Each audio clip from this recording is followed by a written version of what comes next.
All right, let's talk about this. This is the big. We have a bit of a situation here. So an update on Twitch in Korea. For those of you that don't know, VODs were already disabled in Korea. I'm not sure why that was. There's like some sort of law that kind of goes into that. I don't know, but like it was strange to me that Korean streamers can't actually have VODs. Well, let's read what this says. This morning, I shared with our community in Korea that we've made the difficult decision to shut down Twitch business in Korea on February 27th, 2024, KST.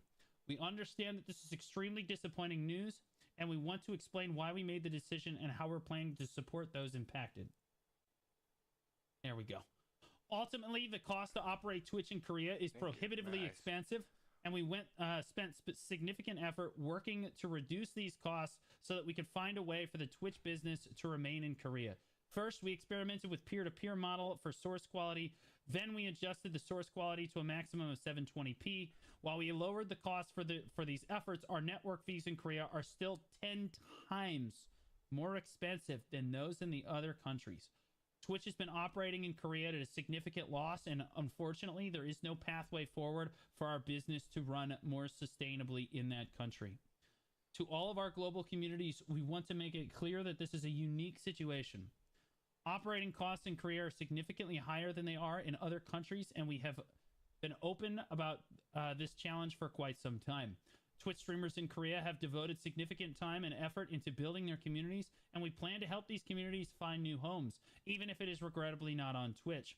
We will work to help the Twitch streamers in Korea move their communities to alternative live streaming services in Korea.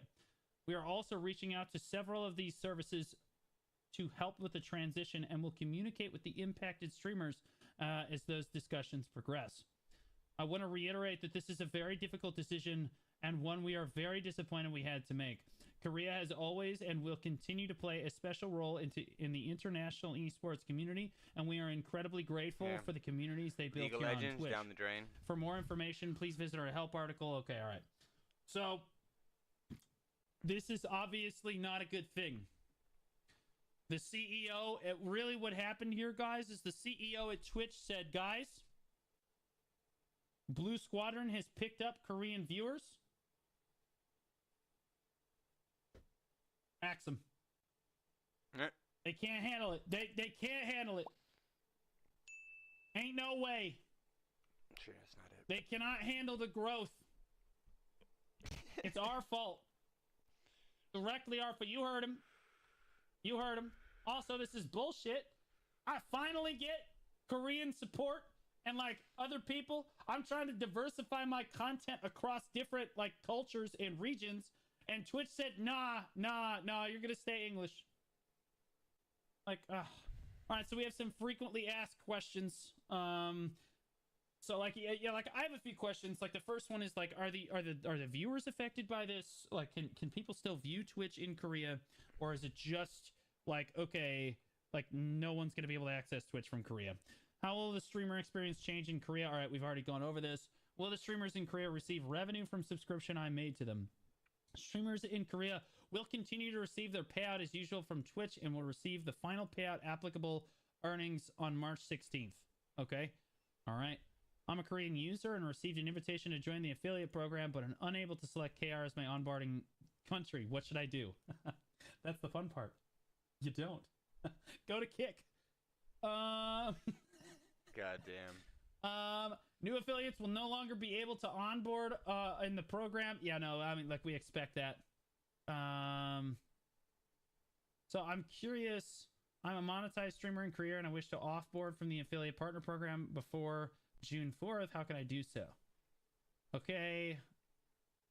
How do I receive my final payout from Twitch? Okay, so this is all this. My understanding here, guys, is that they're actually just removing it. Like, if you made a Korean account, they're just going to remove it. Like, they're just offboarding all of the Korean accounts. 26th of February, viewers in Korea will no longer be able to make purchases on Twitch in Korea. Yeah, so, like, they're basically just purging Korean Twitch viewers. So all of that work I did, that's great. Awesome. Bye-bye. Damn, that sucks. All that work I did with the United Nations is all for nothing. All right, so, like, what we're going to have to do, like, what this means for the BDO community. Yeah, what this means for the BDO community, because this is very important, because the developers only really listen to KR, and they only really listen to the KR content creators.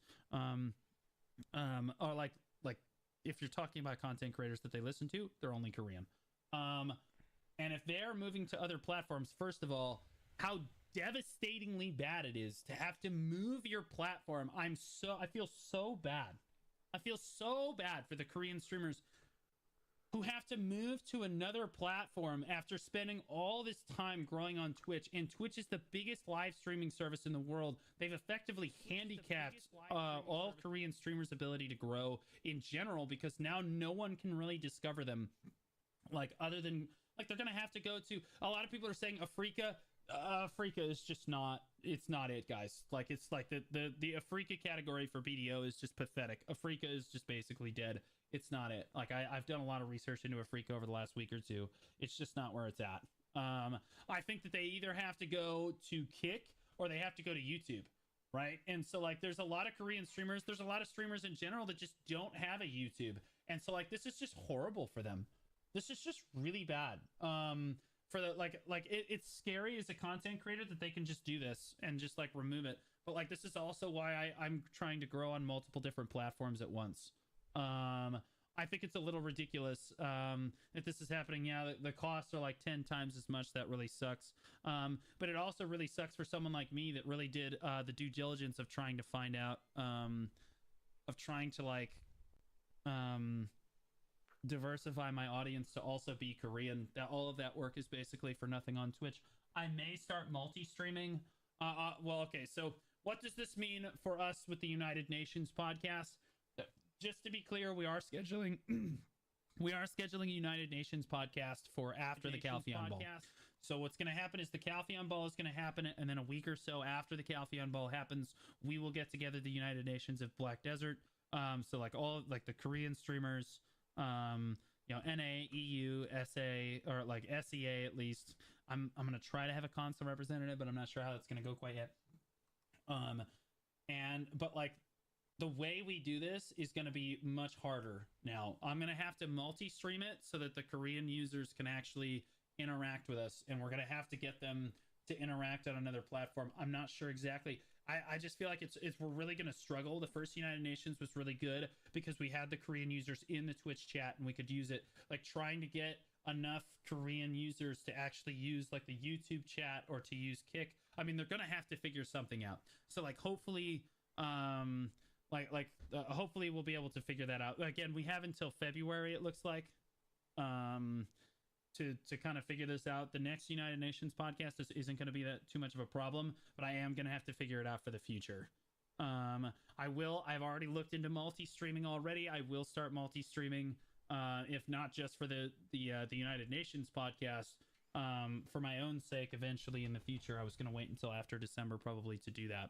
I watched multiple Korean Lost Ark streamers to get 2K plus views. They're toast that they don't move to YouTube. Now they have to move to YouTube, and the problem is YouTube's discovery. So the reason that no one streams on YouTube, guys, is because the discoverability on YouTube is terrible. If you already have hundreds of thousands of subscribers, yeah, you can stream on YouTube successfully. That's just the way that it goes, because like, there's already enough traffic coming into your channel that you can build up enough viewers. The problem with YouTube is that there's no, like, there's categories, right? On Twitch. Let's look at the, like, Twitch's live categories. Like, if we go to the BDO category for Twitch, it's very simply laid out. You can see everybody in the category, right? It's like, you can just, it's very easily discoverable. You can filter by language. You've got all your follow channels. They've got recommended channels down here in the bottom left. Like Twitch's discoverability, albeit garbage, is much better than YouTube. So if we go over to YouTube as a discoverability platform, like, there's just no way. You got Biohack streaming, right? Like, the only way to really know that people are live on YouTube is to already be subscribed to them, and you see it over here. Like, trying to find them in like the search bar is basically impossible, right? Like, trying to find them like overall. So like, YouTube streaming is not the best.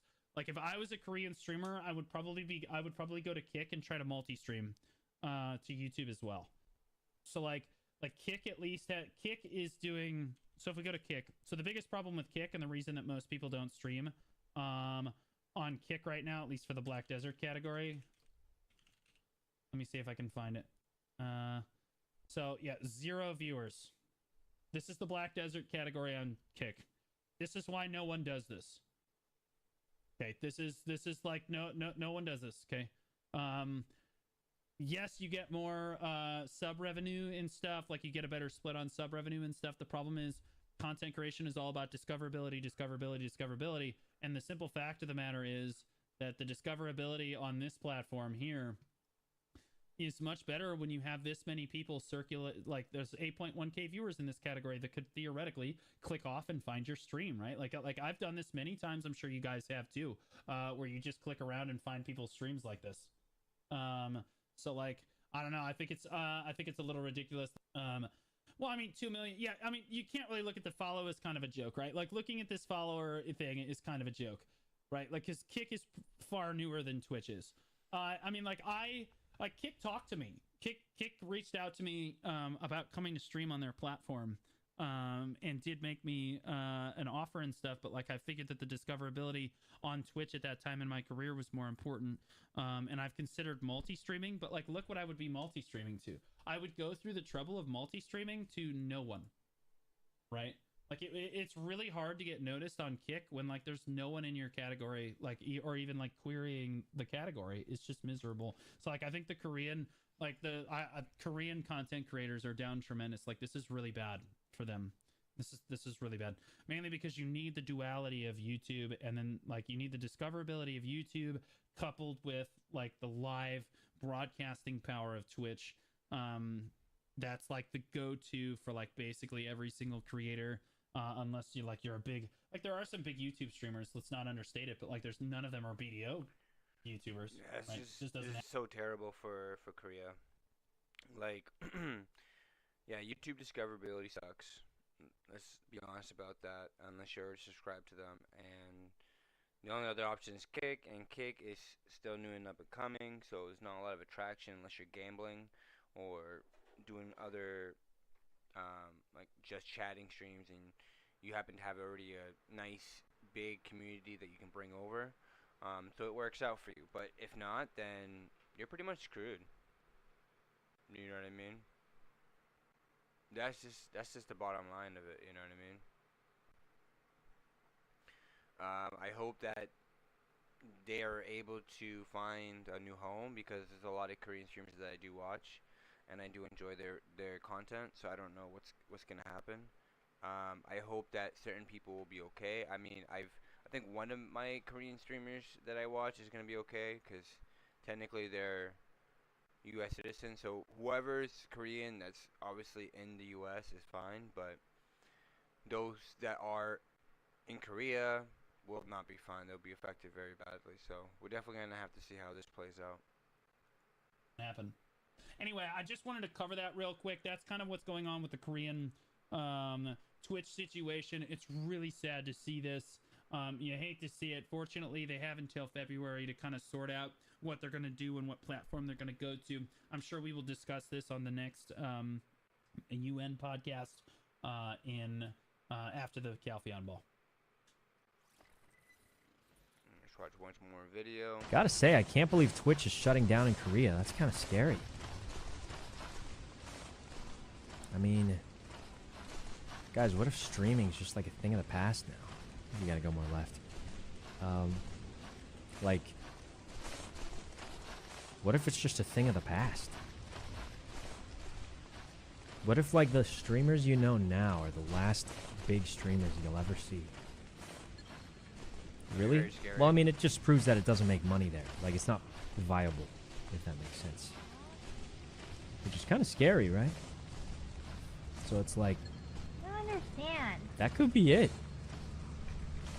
I mean, what if we're the last ones ever?